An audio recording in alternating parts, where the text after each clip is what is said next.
Welcome to the Reflector Reflections podcast, where we journey through the kaleidoscope of human design, gene keys, astrology, metaphysics, all the things. In this special series, we're shining a spotlight on the inspiring voices of the human designer community right here in the land down under. Together, we'll celebrate the incredible work they do while diving into how they experiment and navigate their unique design. Today, I am joined by the incredible Emma Dunwoody. She's a 3/5 manifesting generator with emotional authority. And she's here to also share her wisdom and insights, which I love. So Emma is a highly respected human design coach. She has her beautiful podcast. She's also a transformational teacher, known for her practical and empowering approach to human design. And leading into that, she has the right angle cross of planning. So bringing a unique blend of strategy, intuition, and grounded guidance to her work. Welcome, beautiful soul. Thanks for having me. I'm excited to talk to you. We met last year, like in person. We met last year at the conference here in Kingscliff. And we didn't get a chance. I was just saying this to you before. We didn't get a chance to really connect because obviously it's quite full on when you're in those environments. Hey, but I want to give respect to the work that you're doing and that you have done, because it's, we need to give kudos where kudos is, needs to be credited. So thank you. Wow. Well, thank you. It's funny, it doesn't feel like work. It just feels like this is what I was put on the planet to do. And I love it. I just love it so much. And it's funny because of my nature of my design, like I'm so the person that just breaks things, integrates different things, like puts stuff together. And, the beginning of my business journey, especially when I started integrating different modalities, I think I may have upset a few people in the human design world, but whatever. So, yeah, I feel very, very grateful and blessed to do what I do every day. So lucky me. Mm. I like to, when I first started this podcast, it was more about, reflectors and their journey and stuff like that. But it's kind of evolving. But at the end of the day, it's all about how did human design find you? Or you find human design. Would you like to take us back? Love to. Absolutely love to. So human design was actually brought to my attention 2 times before I picked it up. I think once in 2016, once in 2017. And in 2018, without having any conscious awareness of it, I was going through my Uranus opposition. It was a real watershed year for me. And I actually decided to walk the Camino de Santiago, which is an 800-kilometre walk that starts in the south of France, and you walk up and over the Pyrenees Mountains and then along the top of Spain. And it's a spiritual pilgrimage, and it was the first time I'd ever done it. And my whole point was purpose. I had come to 2018 as this person that had completely transformed her life. I had healed depression and panic disorder. I had transitioned out of an advertising career to become a master coach. I had this beautiful little organically growing business in corporate coaching, the C-suite and running workshops. I had moved, my family and I had moved from regional Victoria to Sydney. And ultimately, I felt like, crap, I should feel better than this. I can see how far I've come, yet I still felt there was this really big hole, which I languaged as purpose, like still empty within me. And so I went off, I did this pilgrimage. And by the end of the pilgrimage, I was sitting at the airport and I'm like, okay, universe, I feel like I've got pretty much what I need, but there's still something missing. And all I could put my finger on was it's some sort of clarity. Like I just need greater clarity. Like you need to smack me in the face with it. So as it turns out, I get home and within 48 hours, human design just crosses my path a number of times. And now back in 2018, no one was talking about it. So this wasn't like today, where everyone seems to be talking about it. It was this really kind of woo-woo out there thing. So I was like, all right, universe, you have brought this to my attention. I've already ignored human design twice because I really did not resonate with the negative language. I'm a behavioral coach. I'm really aware of the words that we use create our reality. So I really didn't like this negative view that it took, especially on me. Like I remember reading Being a Line 3 and I was like, yeah, piss off. Like I know that I live that reality, but it's not that bad. It might have been bad at one point, but it's not like that now. So I'd taken I'd already decided against it. And I was still very much in the closet with spirituality. Like I've always been a very spiritual person. However, none of my corporate clients knew that. I was very behavioral research based. I was very neuroscience. I talked a lot about the brain. So when human design kind of showed up in that 24-hour period, I felt I obviously had to honor it. So I did. And I just Googled best human design teacher Australia. And of course, the incredible Kim Gould's name came up. And at the time, she lived 15 minutes away from me. And so I just emailed her and I'm like, oh, any chance you want to catch up for a coffee? And of course, Kim, being that beautiful soul that she is and so generous, she was like, yeah, sure. How about tomorrow? So within 48 hours, I'm sitting there with this incredible human design wisdom keeper, and who I'd never met before, never had a conversation. And she looks at my human design and I was blown away. I'm like, how does this complete stranger know me better than I know myself? So it was that moment where I just went, all right, universe, I commit to running my human design experiment. And in the beginning, I think my ego was pretty clear that that meant I'll run it for me, that I'm not going to bring it into my business. But very, very quickly, the way it was transforming my life, I could not bring it to my clients. And, I was really scared at first to ask them for their birth time, and not one of them flinched, like these classic, old white males that I thought they'd be like, oh, that's way too woo. They were just like, here's my birth details. Here's my entire family. Here's my team. Like, tell me what you know.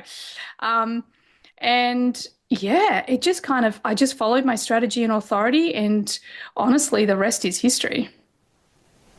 It's such a big journey. Like, obviously, being a reflector here in this journey of finding that bloody big white screen in front of you, and we talk about this a lot, to just go, you pull up the chart for the first time, or you have something and you're looking at this and you're like, what does this mean? What does this mean for me?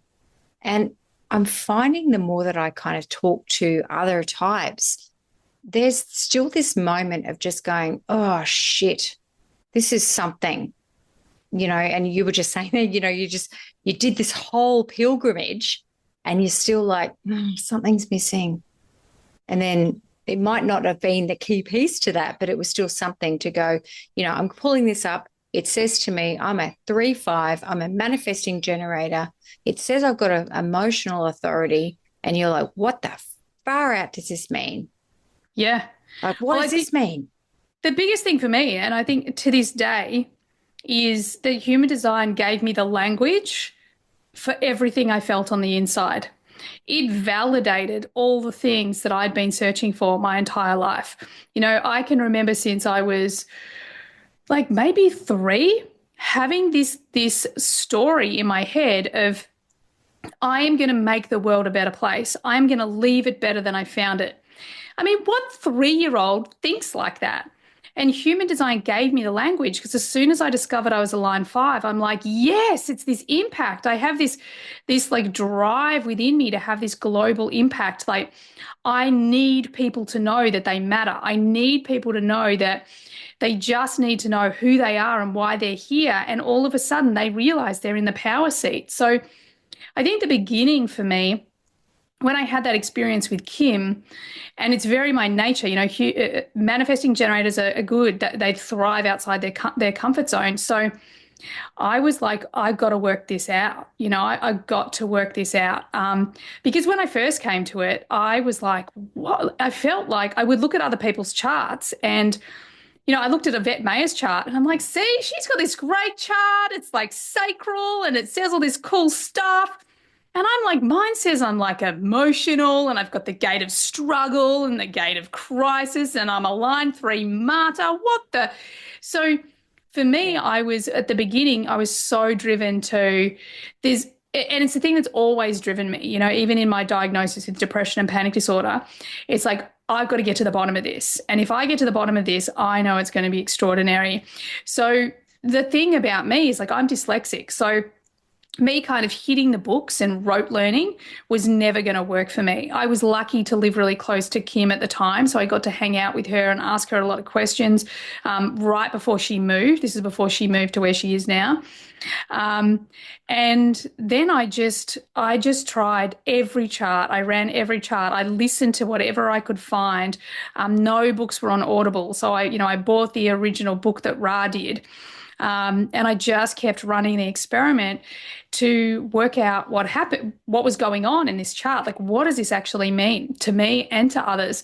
And I suppose that's where my podcast was really birthed from, because I wanted to share all of this stuff that I was learning. I actually wanted people to come along on this journey with me. So I would be sharing my line 3 trial and error. And I use the gene keys a lot now too. And my core talent is the 43. So here I am with my line 5 practicality and the 43 simplicity. And I just was like, right, I can get rid of all of this negative language and I can really get to the core of what this means for me and what this means for you. So I suppose that's where all of it was birthed from me was, like I knew already that I don't learn the way most people learn. However, I also knew that if I could just work this out for me, then I could work it out for everyone else and help people actually integrate this complicated system, as opposed to just going, oh, that's nice. I've been to a reader. That's nice. But what do I do with that? And because to me, that seems like such a waste. You want to be able to actually live it every day, because when you do, it has such a profound effect on your entire life. Yeah, so true. And you know what? Just acknowledging and respecting little Emma growing up and kind of being different and feeling different. It's just like, did you take this journey back to that little girl throughout those, like when we look at, I love the gene keys too. So I love incorporating that into it, of just going, well, what are we looking at here? Like at these transitions of how we kind of evolve. Have you taken that, just going, oh shit, here it is, like here's how I've evolved into Emma now? And can I just say as well, before you start, this is your 50th year. Yeah, I'm just about to turn 50. I'm like 2 weeks away, mate. Fuck, huge. Anyway, I feel like I'm starting all over again. Like I'm loving 50. It's great. Yeah. So I've reflected a lot on my childhood. I actually just recently, 2 weeks ago, put out a podcast actually that talked about, from the Gene Keys perspective, my core wound, which of course becomes my core talent. And it's the shadow of deafness. And in so many ways, I look back at my childhood and I learnt really young not to outshine my mother. So as a manifesting generator, like I learnt really, really young to keep this big, magnetic, shiny energy under wraps. Like don't show others because it makes them uncomfortable. So I definitely developed a pattern of, it was almost like, whether it was sport, whether it was even a little like school play, there would be times where I would have the opportunity just to do something for the first time and people would be like, whoa, where did that come from? But then I would all of a sudden realize I was getting attention and I just shut it down again, I just put a lid on it. And ultimately I spent most of my childhood, especially primary school, I did not say boo to anyone. I was so shy. I'm a highly sensitive person. So as a kid, what that means is that every single environment I walk into, and it's probably similar to reflectors, every single environment I walk into, I am reading the room. I am basically on high alert looking for threats. And I can see, what people are saying, but what they really mean. I can identify the kids to avoid. I can identify the kids, maybe to hang out with. So I had this very powerful internal world where inside of me, I would always daydream about being a singer on the world stage. And the external version of me I was always the support role in someone else's life. Do you know what I mean? I was always the best friend or, the daughter or whatever it was. So I actually see that so much of my design was shut down early. I was raised by a woman who, my mum was actually Scottish, but she was raised in England and London in a very typical British family. So there was no emotion that was to be shown in my family at all. So again, I learnt to shut that down. I had to grow up really quickly because neither of my parents communicated. And I mean, I've got a defined throat. Again, if you know the gene keys, I have the line 5 in my purpose, which is your design earth, which is all about your purpose is fulfilled through the voice. Yet I just shut it all down.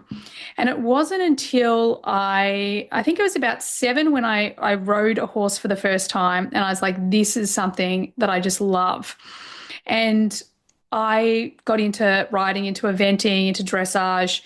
And that's where I started to see my manifesting generator in hindsight. I look back and go, wow, that's where she found her power. That's where she found her talent, because on this stage, I was allowed to shine. My mother was the mother of the talented girl. So it was okay for me to shine bright there. So this is where I started to understand that I could succeed through having fun, through playing, and I was a completely different human. I was coaching other kids from the age of 12. I was, competing at very senior levels, representing the state, doing all of this sort of stuff. And then I would go back to school and shut myself down again because, again, I was trying to conform to school. I was trying to be academic and I so wasn't academic. Tried to be arty. I couldn't maintain my attention on anything for a long period of time. So again, just called myself a failure. The thing I could keep my attention on was the horse riding. But of course, the thing that I look back on and go, wow, I evented, which is one discipline. And technically when you're eventing, it's 3 separate disciplines. So I'm learning 3, show jumping, dressage, cross country.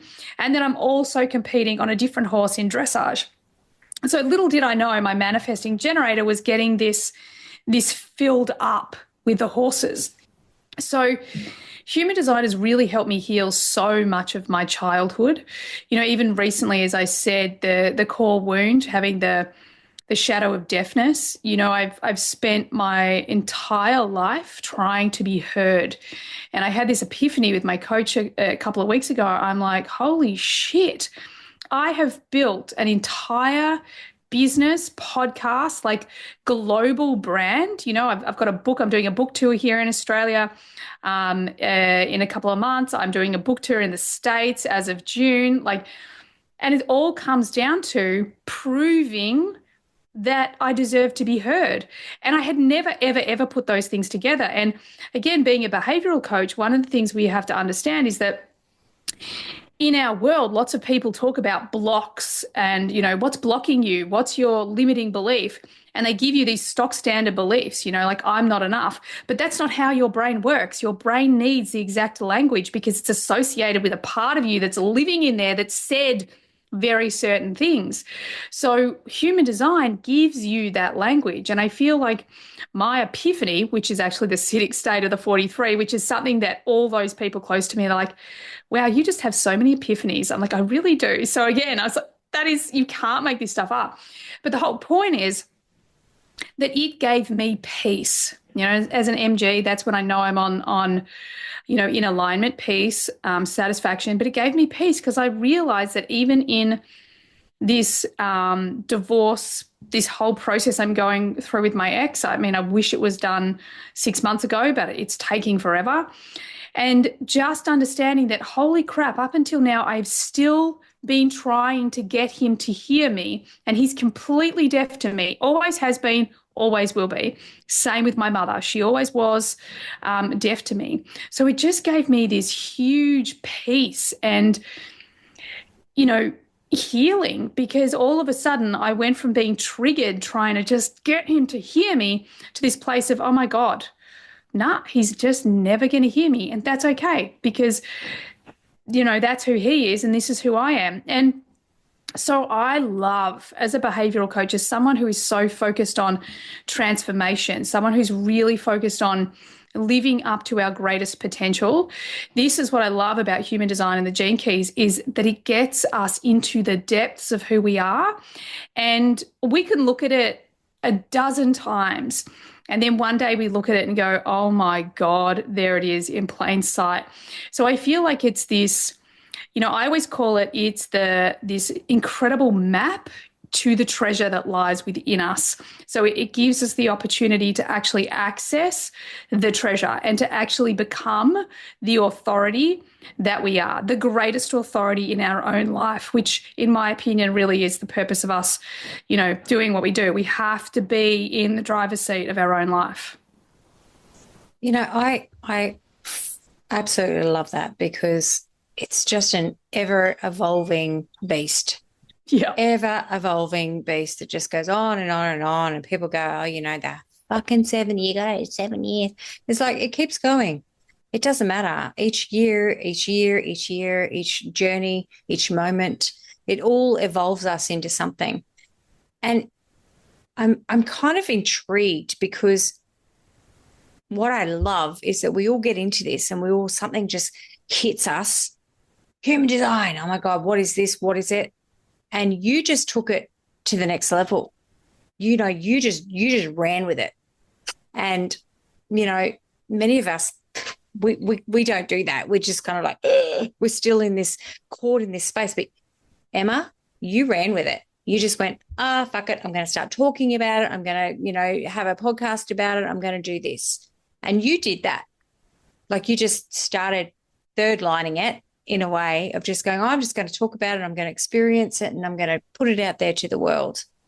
And by doing that, everyone else could start to relate and go, oh, thank you.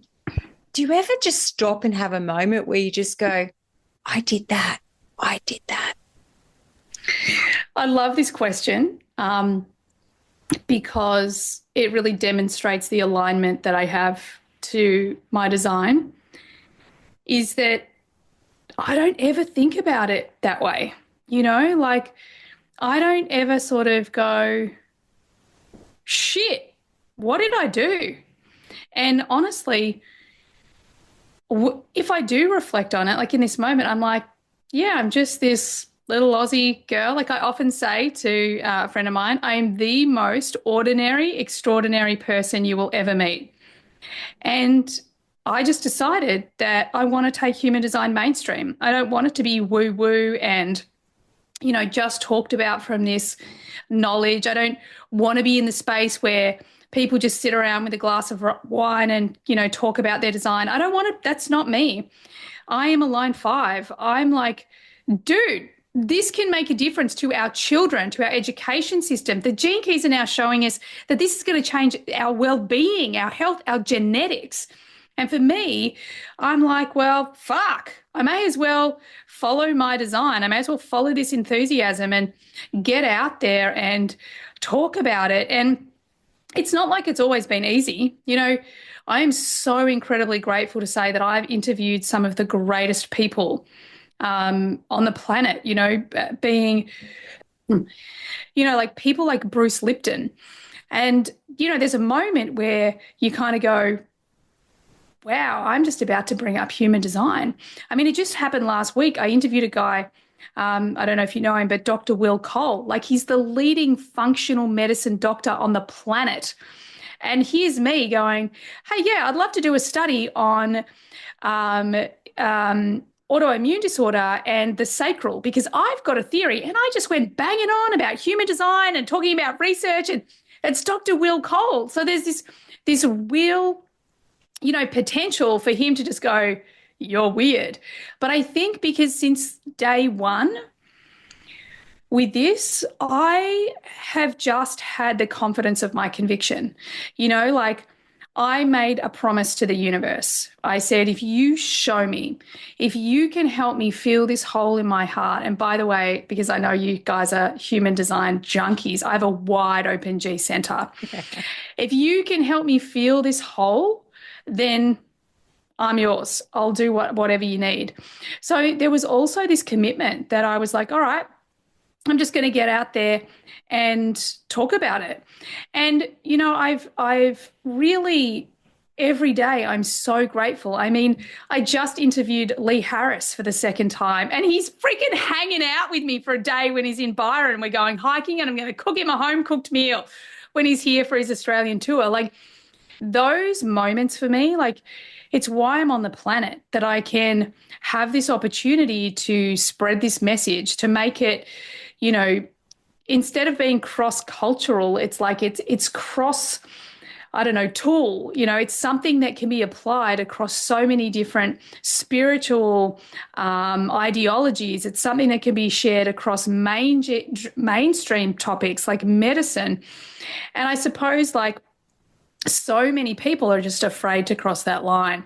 And that's not just human design, that's science. I mean, if we look at one of the biggest problems we have on the planet right now is that we have this old model of all of science and research being siloed. Biology stays with biology and physics stays with physics, and that shit doesn't work. We're not just one or the other, we're everything.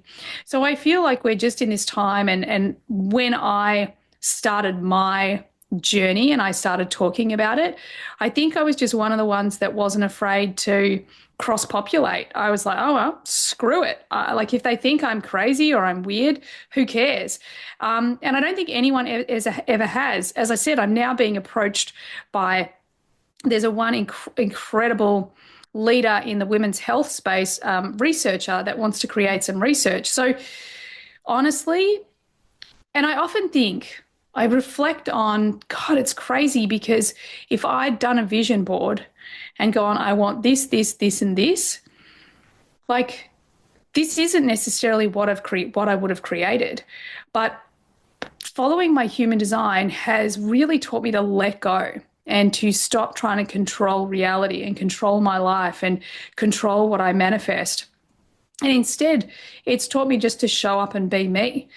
I talk a lot about, with human design, in my opinion and my experience, I believe that we're born with this original frequency. You and I call it our human design. Then on top of our original frequency, we have our self-worth. And what happens is we then, at birth, we're actually shining that original frequency, our design, through the frame of our self-worth. And so if we're talking the gene keys, at birth, we're just shining our acidic states the whole time. We're shining our highest potential of our design. And then all of a sudden, the world comes in and we get conditioned. And then that dial on our self-worth gets turned down. And then, what's being shone through it dials down into our shadows and all of these limiting places. I really believe that for me personally, the moment I started experimenting, I just started trusting myself. My self-worth started dialing back up. I could see that, the falling down and getting back up was perfect. I could understand that my nonlinear way of going about things was perfect. And it just gave me the confidence and the courage to keep going. And it's really interesting because I caught up with one of my oldest friends a couple of weeks ago in Melbourne. And in fact, two of them. And they both just out of the blue said the same thing. They said to me, Emma, the one thing you've always said to me all these decades is just be you. And I was blown away because I'm like, well, that's human design.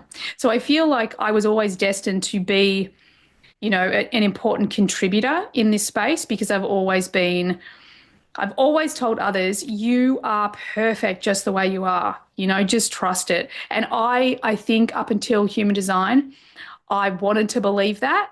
And now I trust it because human design, so many times I find myself going, oh my God, you cannot make this shit up. Like, this is crazy how it's so spot on. So it helped me trust myself, my authenticity. It helped me trust my work. In my business, I keep pivoting my business all over the place. Like, a business strategist that doesn't know human design would be like, what are you doing? Like, you're missing out on this, this, this, and this. And I'm like, I'm not missing out on anything, mate. I am experimenting and I am getting the hang of, what I'm actually here to do.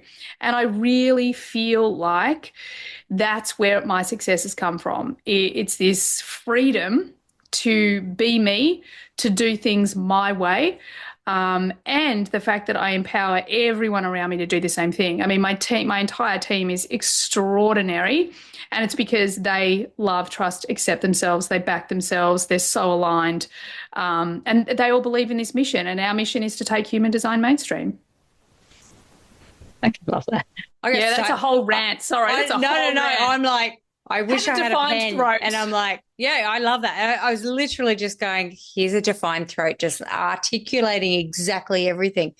But you know what? One of the things that I experienced from you in the brief moment that you and I have been in connection with is that moment where, and look, my words here mightn't be accurate into what you said, but I remember talking with you briefly, going, you were just about to do, and you just go, yeah, I got this. There was this moment where you just sort of like, and it was just like, you backed yourself. Like, there was this energy of going, yep, there's a little bit of nervousness that I've got, Annie, but you know what? I'm backing myself. And these small things stay with me. Every time I have these experiences with people, they stay with me. And that was one of them. It was this, I knew that there was a part of you that was, a bit nervous, but you were like, nah, I know this, because as soon as I start talking, I'm going to speak my truth and I'm going to come out there. And it was just like, I don't know if it was a fifth line thing, but it was just like, oh gosh, that's really good. And so I've carried that with me. So there's an energy that kind of you probably don't even know that you give to people that you gave to me. And I'm just like, I like that. And knowing as well that you have that completely open G, I have a completely open G. I also have a completely open head, such as you. So for me, that was a big moment that I've carried to just Amazing. Go, you know what? We can shift, change, evolve. We are here to be fluid. We are here to be adaptive. So it was just a beautiful moment in time for me to just watch you do you, and still scared in a way. I say scared lovingly, but it just go, you just fucking did it. And I'm like, right, I can too, you know? And that's the thing. Like, I love that. And it's interesting. I do get that a lot. I discovered before human design that I'm really magnetic, and what makes me magnetic is my authenticity. And the truth is that even when I am nervous, like last year, I got to go on Luke Story's podcast, a podcast that I've followed for years, and I was being interviewed by him. And it's fair to say I was shitting myself. But the thing is that I can't fuck it up, because all I got to do is be me. I can't fuck up being me. I just got to be me. And I think that that's the thing that I want everyone to understand is, like, you can still be nervous, but all you got to do is turn up. All you've got to do is show up. And the more you can be, the easier it is, the more confidence you're going to have. If only I could show people the kid I was, how scared I was. Like, in my advertising career, I would go into ad agencies and have to present all sorts of things. Like, one of the things I worked on was Big Brother, launching Big Brother in Australia. And I would have to go with these like polo neck or these really high neck woolen jumpers on, because I would get a rash from speaking. But it's because I was standing there trying to be someone I wasn't. I was trying to portray myself as something instead of just going, screw it, I'm me. I'm just going to show up and I'm going to tell you about this thing. So one thing that human design's really shown me, and I am no different to anybody else. So anyone out there listening can do exactly the same thing. At the end of the day, all you got to do is be you. And you have this beautiful treasure map that shows you. And does it mean that I'm like, I definitely give an air of confidence where people are like, God, you don't even look like, even my team, they're like, wow, you are so okay. And in a lot of cases, I'm doing some really big and amazing things. Like I've had some guests on that I'm just like trying so hard not to fangirl. But the truth is, I know that my only job is to be me. And that goes for everybody, So honestly, you can't fuck it up. Just be yourself. Best words of wisdom ever. That's it. You can't fuck it up. Just be yourself. Yeah. That's it. Exactly. Put that on a tote bag. Yeah, I know. Yeah, we've actually got like a whole folder of quotes, like human design quotes. And one of my favorites is for obviously the line 3 is like fuck around and find out. But the line 2 is I really want to be invited, but I'm absolutely not coming for the 2-4. And I just love it. It's like that's so bang on.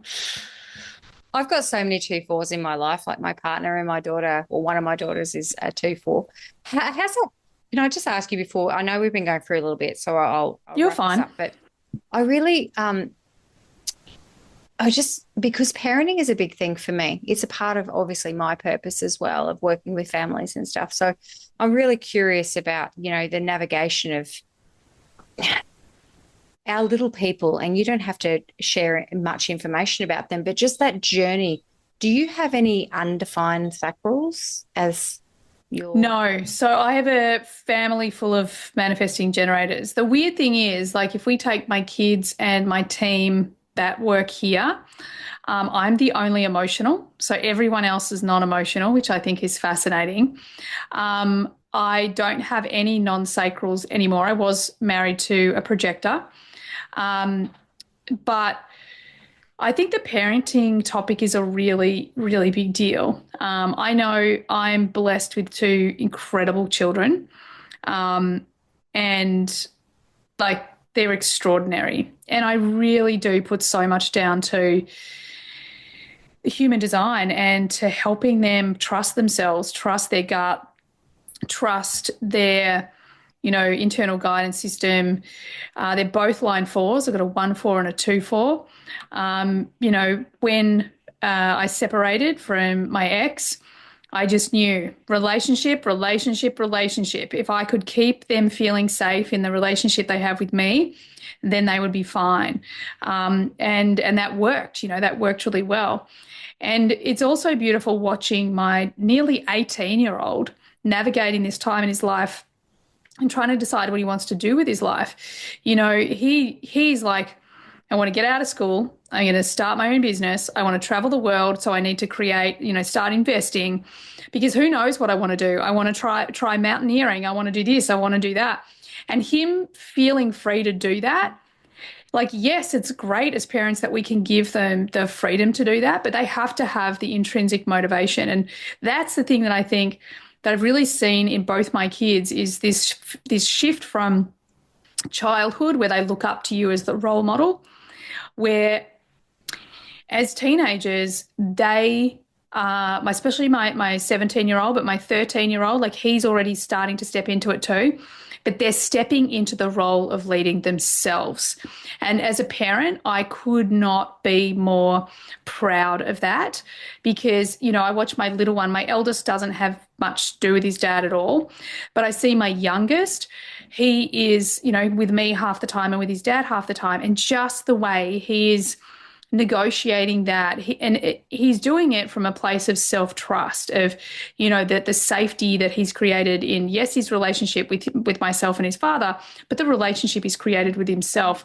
And I think so much of that has been because they've been parented in a way that teaches them to trust themselves. I also use the gene keys a lot for parenting, and our SQ, the line number that we have in our SQ, also really tells us what we need as children to, keep our connection with source open.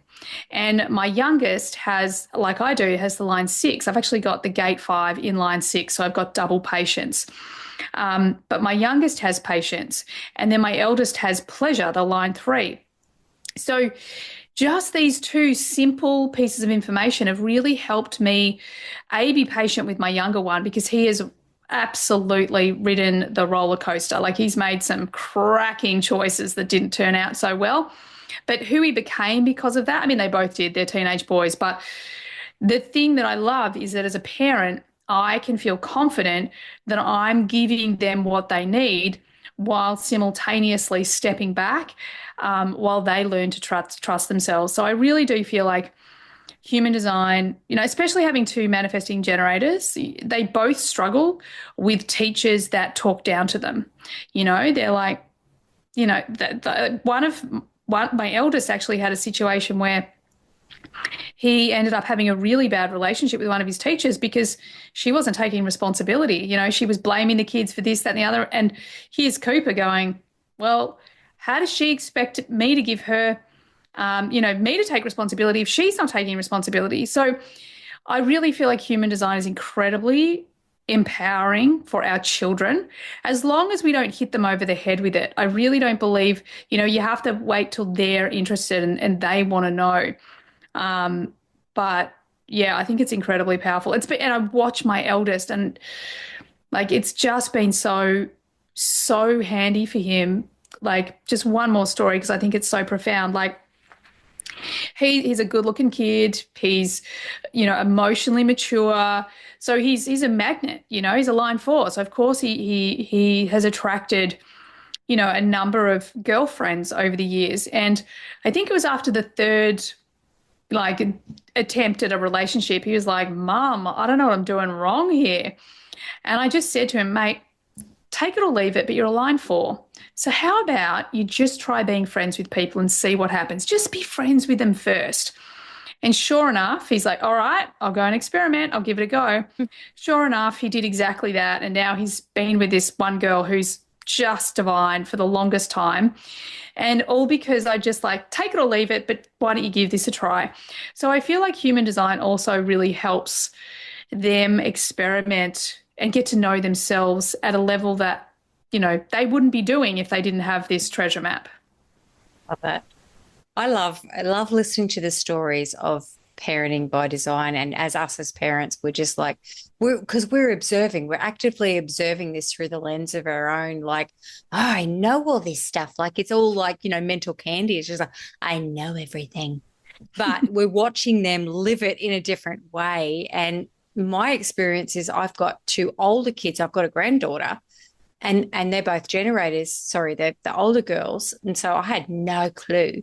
But my younger kids, and I've got a manifesting generator, he's a 4/6. He's a completely different, the fuck is this? Yeah. And it's, he's got a fully defined will center. It's just what? Yeah. Sometimes I just go, what are you? Yeah, try a line 2 with a defined will center. Holy crap. That's a kid that doesn't like being told what to do, I tell you. It's just literally you watch these kids these days. I watch them all evolve, and they will come back and they're like, I don't like that she told me that. Could you imagine a kid 30 years ago saying that? They would have got backhanded. Yeah. Whereas now these kids have the authority and they kind of know who they are, and they will be like, I don't like that. And I'm like, yeah, good for you, mate. You don't have to like that. Yeah. How is a better way that you can approach this situation? Do you know what I mean? Yeah, fucking human design. That's the key thing for me. It's just that helps them be more them. Yes, because we never got that. No, we had to conform. You wouldn't have. You would have just suppression. Your power, which you were saying there before, as a manager. No, don't you speak. Don't you say anything. Yeah. Yeah, it's so good for them. So good for them that they can be free to be themselves. Yeah, I love it. It's just, I sometimes say though, I literally just have to keep you alive, mate. Holy shit, that's, pulling on me, and I'm acknowledging that, but I'm just you're still young. still got some time in that tank here. I just got to keep you alive. So calm down. I know you're going to be an incredible human later on in your life, but I'm still your mother. Still got to keep. That's my journey of just going sometimes. Fucking hell, man.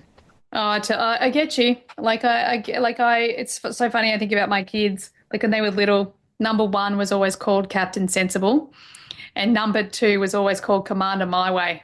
And I used to always use this metaphor for my kids.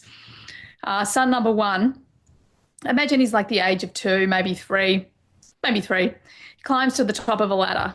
He looks around. He surveys the situation. He works out what the best way down is, and then he slowly comes back down from said ladder. Son number 2 runs to the top of the ladder and jumps the fuck off it before he's even looked anywhere. And yeah, like parenting that isn't easy.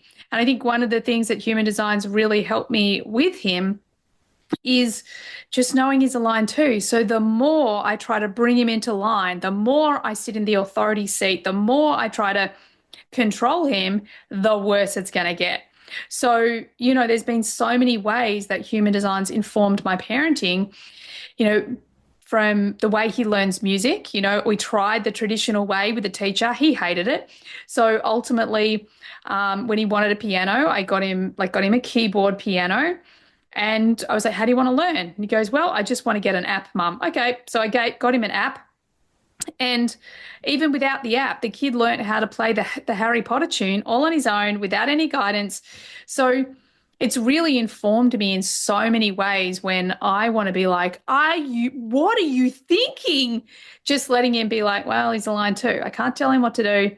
He's going to go and have his experiences. I just have to hope that I've given him enough as a role model. You know, I've given him enough guidance. You know, he's watched his brother enough. And then, you know, a lot of parenting is just keeping our freaking fingers crossed, right? And hoping for the best, because when we try to interfere too much, it's always going to backfire. So yeah, my number 2 is definitely my lesson in, you know, take your foot off the pedal. And it's been this long journey of knowing when to bring him in and bring him close, and when to just let him spread those MG wings and be free. And yeah, it's not always easy, but it's been incredibly powerful in, you know, parenting this kid. Yeah, it's like a big mirror, like, you know, reflector outside of the reflector experience. It's literally our kids are our biggest mirrors that are pushing us constantly about, and this old way of being, we're just abolishing it. And I love it. I love that with Human Design as well. It's just like, it's the best gift ever for our kids. Yeah. And I know that, you know, air quoting Ra here, he always said that it was about the kids. Yeah. I do agree with that. But it also is about us, because if we can't sort our shit out, how are we going to help our children? Exactly. So, yeah. And I think it's also, you know, I also realized, I actually had, when I launched my book here in Australia last year, I did a book launch at the local bookshop here in Byron Bay. And the kids came, and a couple of my eldest kids' friends came. And, you know, there I sat there talking about the book, I was answering questions, and it didn't even dawn on me that the kids were there and they hadn't heard all these stories before. And after it, both of them came up to me and said, wow, Mum, like, I'm so proud of you. It's been a journey for you, you know, because they see this version of me that is powerful and confident and, you know, that feels safe and secure and provides for them and protects them and nurtures them. But they don't remember the version of me that was in Struggle Town. They don't remember the version of me, you know, when my first son was born. And by the way, because if we have our Human Design geeks listening, who is a cross of the Sleeping Phoenix, he was born and I literally started rising from the ashes. And, you know, so they don't remember those parts of my story. And I definitely feel like both my kids are like, wow, if you can do it, I can do it. And my eldest has had some real challenges, like mental health challenges. And certainly not like mine, but just like a lot of boys on the planet right now. And he, through that process, he was like, wow, so I actually have power over my mind. I can recondition it. I'm like, yeah, babe, easy. Like, here's your pointers. And he has mental definition, defined head, defined ajna. So that dude gets no relief from his mind. It's not like me that can sit down and watch something on TV and it shuts up. Like, like he's still, singing a tune and thinking how to, world domination while he's doing these things. So I think the thing that our journey as parents, that it doesn't actually matter where we start, it's that we're on the journey, that we are showing them that nothing is permanent, that if we don't like something in our life or if we have trauma, I mean, my kids have witnessed some serious trauma in the last 18 months. Stuff that I didn't think was even there. I thought it was going to be this freaking skip down easy divorce lane. We're both very amicable. Like I didn't want to be with him anymore. Like it's like that's going to be, oh my God, it has not been easy. It's triggered all my trauma from having a narcissistic mother. It's been a whole thing. However, I also realize that I haven't let it all spill over into their psyche because I know that they need to know that they're safe. But they've actually, again, they've seen that I've been dealing with something challenging and then how I deal with that. They've seen option A, which is just ignore it, over on the other side of the fence, like just ignore it, pretend it's not happening. And then they've seen me deal with the real emotion, the real trauma. I went to drop some dinner off to my eldest and his girlfriend a couple of weeks ago, and he just looked at me and was like, oh, Mum, are you okay? And I just said, yep, I will be fine. I've just been triggered. I just have to let this emotion move through. And like he's like, okay, Mum, you're doing great.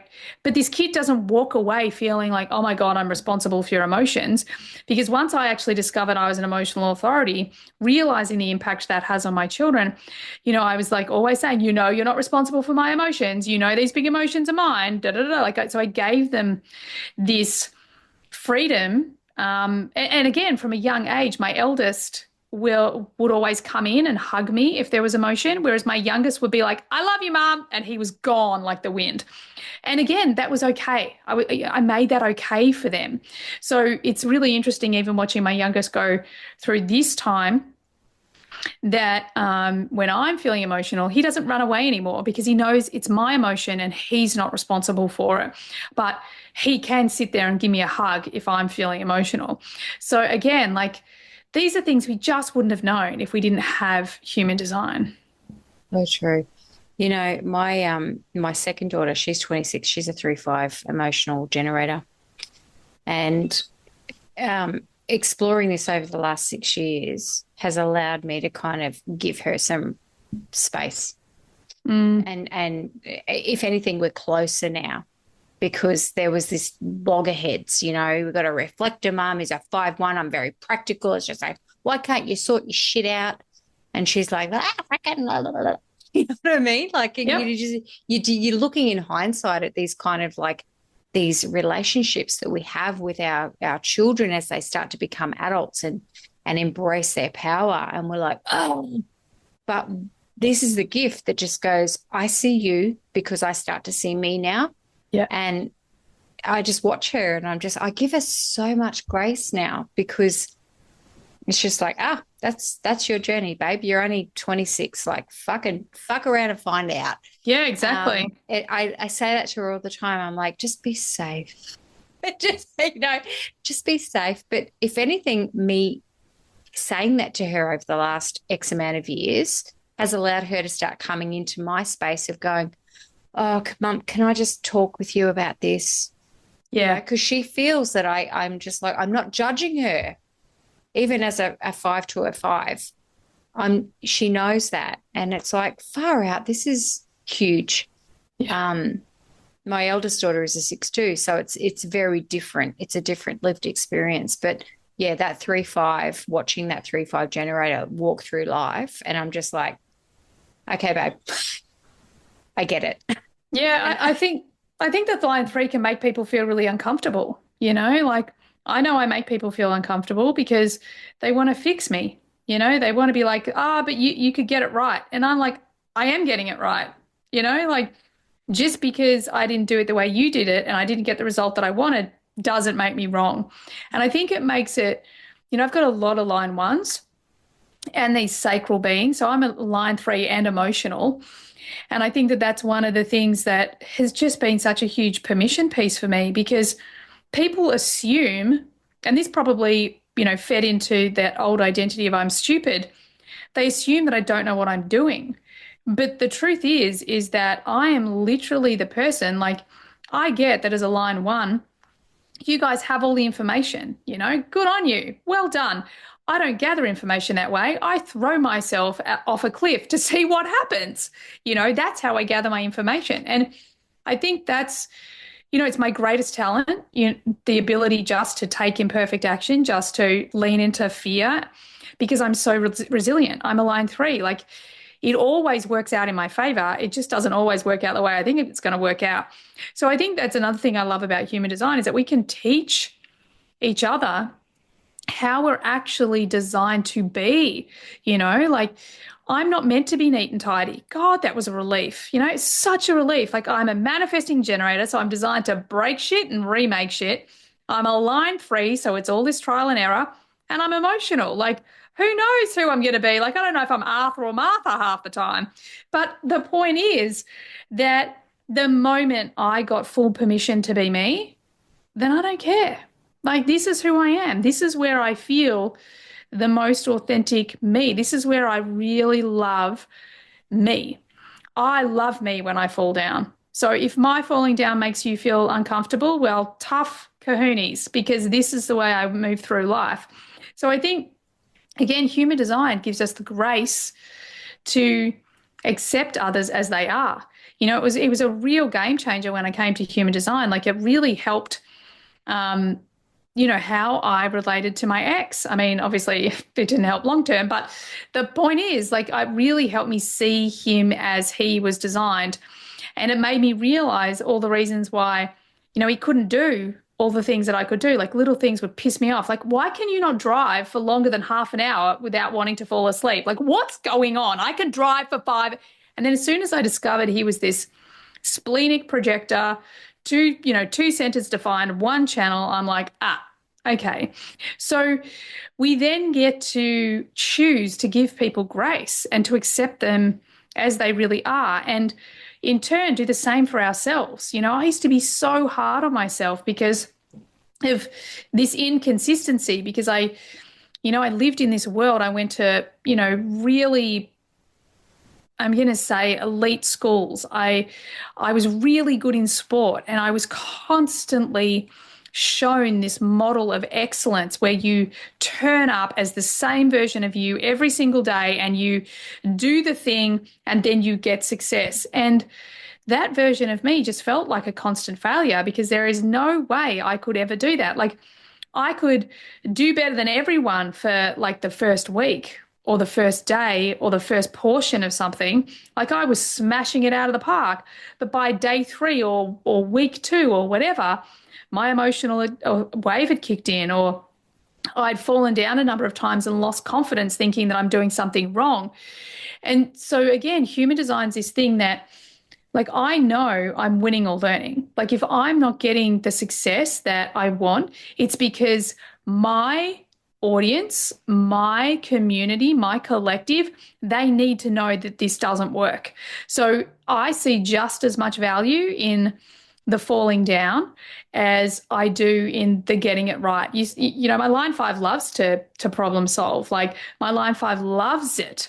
But that was the part of me that was acceptable and all these other parts weren't. But over time, now I just know how important it is that I'm just me and that my people need who I am. So all I got to do is be me.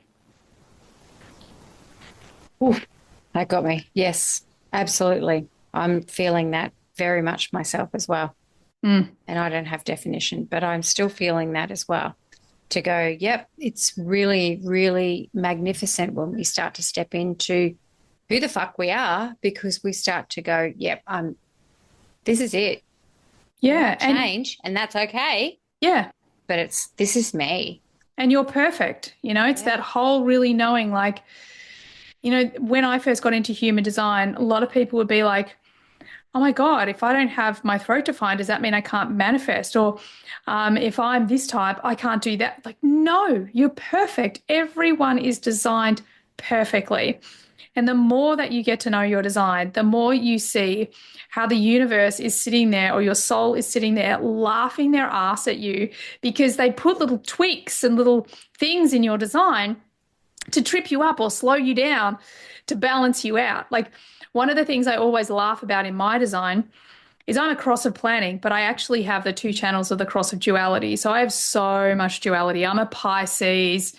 Like, I constantly feel like I'm this swinging pendulum from one to the next, and I am a freaking powerhouse. So I can, when my 9 focuses on something, like, a truck isn't going to move me off my focus. Like, my defined will center is engaged, I'm on.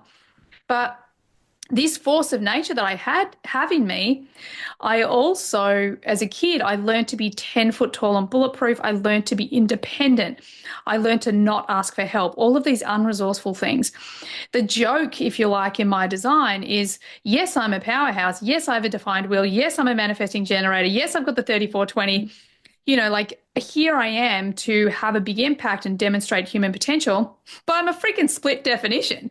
So for me, it's like, exactly. So I feel like it's the universe going, ha ha, you're not really 10 foot tall and bulletproof. That's all conditioning. Because really, you work at your best when you're with someone else. So, of course, both my kids have one of my bridge gates. My parents had my other bridge gate. The people I work with closest in my team, they all have my bridge gates. So for me, I feel like it's the ultimate joke from my soul and the universe. Like, see, you actually do need to ask for help. You do need support. So the more you get to know your design, I feel like it's this beautiful, almost like, because Alice in Wonderland is my favorite character, right? But it's almost like it's your Wonderland, and it's not going to be all fucking sunshine and rainbows. Like, you've got your Mad Hatter in there, you've got your Queen of Hearts in there, but it's this brilliant story of who you are and, the journey that you're here to walk to become this incredible version of you. Oh, wise words. I was thinking about this just before we got on. I'm going to wrap us up here. In astrology, how they talk about stelliums.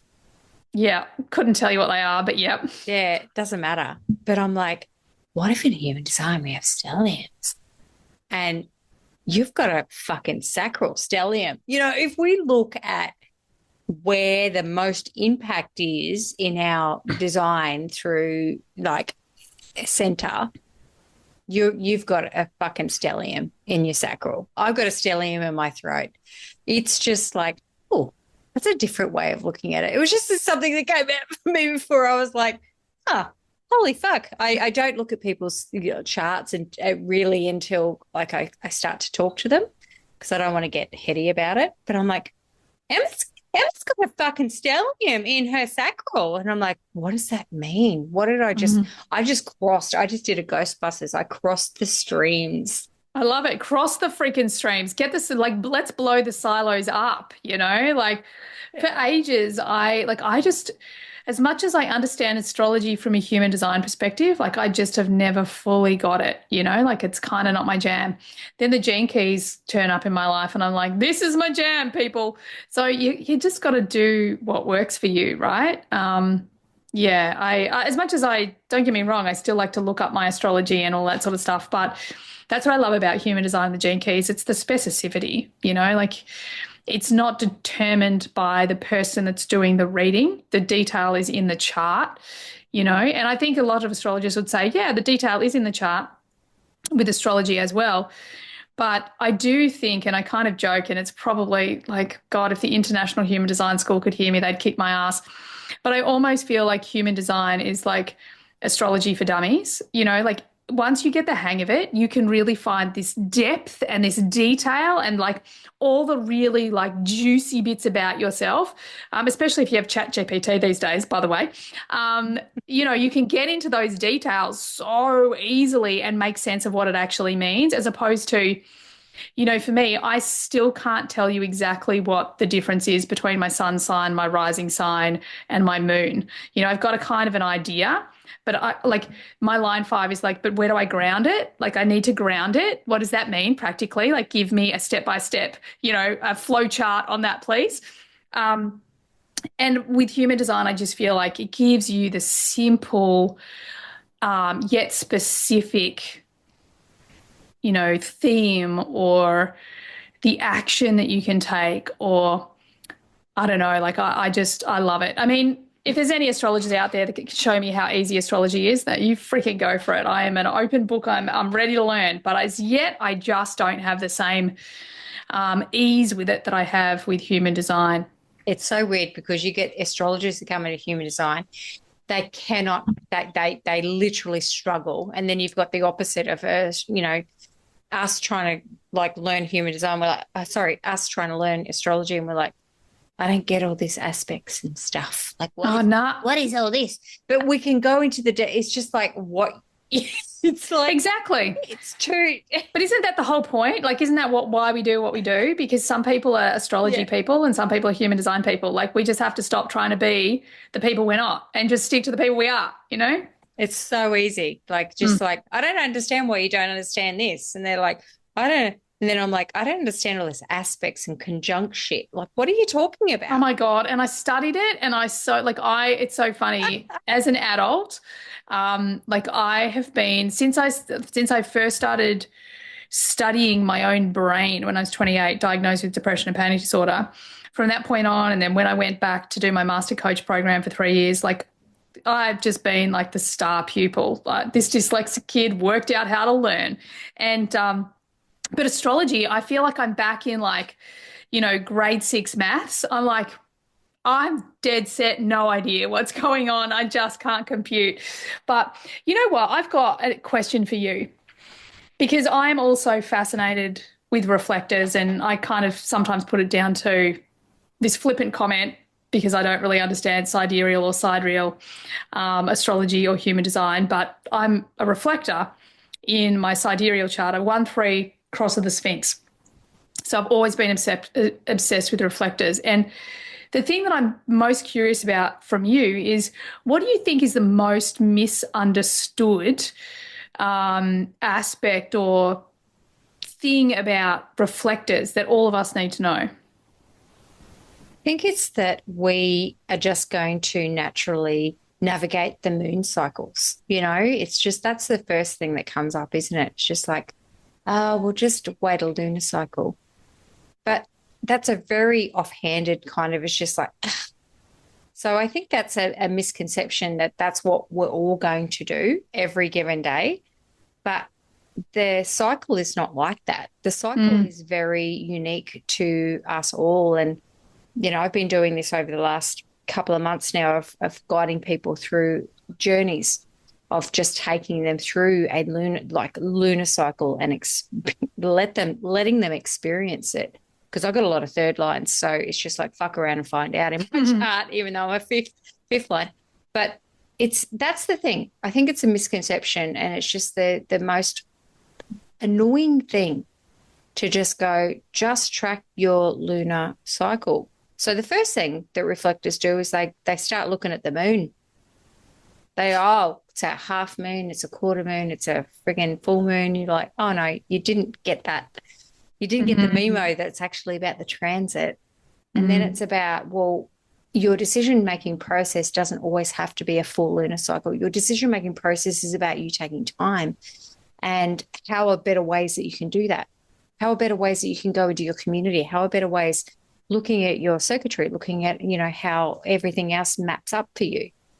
How are better ways that you can actually experience your chart in the world? So it's a fascinating concept, but yeah, it doesn't always take a lunar cycle, and maybe it does take 6, but yeah, that's the big thing. Yeah. Yeah, I think it's fascinating to have. I like T that works with me, and I always go, God, would it be cool if we could just like jump into each other's body so we could have an experience? And I feel like that with reflectors, I'd just love to know what that experience is like because I know as an emotional being, and I've got a lot of undefined centers, but as an emotional being, like the best laid plans, right? I can be like, yeah, I'm going to do this, and I'm going to go there, and then I wake up and I'm like, oh God, like I've got to get out of bed. Um, so I have this feeling of, you know, change, but I can't even imagine what it would be like to have, because I know what the versions of me feel like, but I can't imagine what it would be like to be constantly feeling the versions of everybody else, and I always talk about with reflectors, and please correct me if you think it's, not correct, but I'm always looking for the consistency in the chart for them.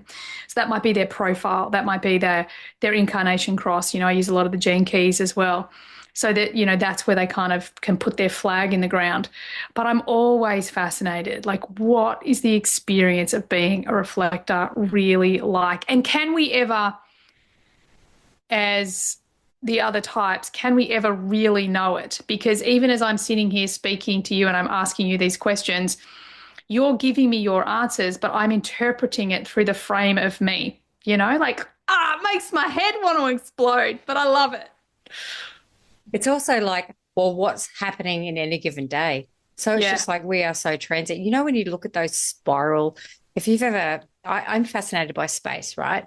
So I'm fascinated by watching those kind of space animations that show us orbiting through the galaxy. And I'm like, fuck, right there, that's a reflector. Like, because it's just like, well, we're not just, experiencing this gate and this gate. It's just like, it's always evolving. And it's always changing. So even as us reflectors, it's just like, well, you can get your lunar cycle down pat, right? You can kind of go, okay, this is my chart. And this is what my harmonic gates are going to be. And this is how I'm going to traverse my cycle. But these things over here are going to keep changing. Yeah. So I'm always going to keep changing. And so are you, and so is everybody else. So, what's happening in my environment today, if I was to sit with you yesterday, who's to say what kind of Annie would have showed up? Yeah. Who's to say what kind of Emma would have showed up as well, because you've got openness. Do you know what I mean? So we're meeting each other in their now moments. And I'm just like, that's my whole approach to life. It's just like we also need to honor our now moment to just go, well, this is who I am now. Yeah. And not look at the past and not look at the future too much, because it's always evolving.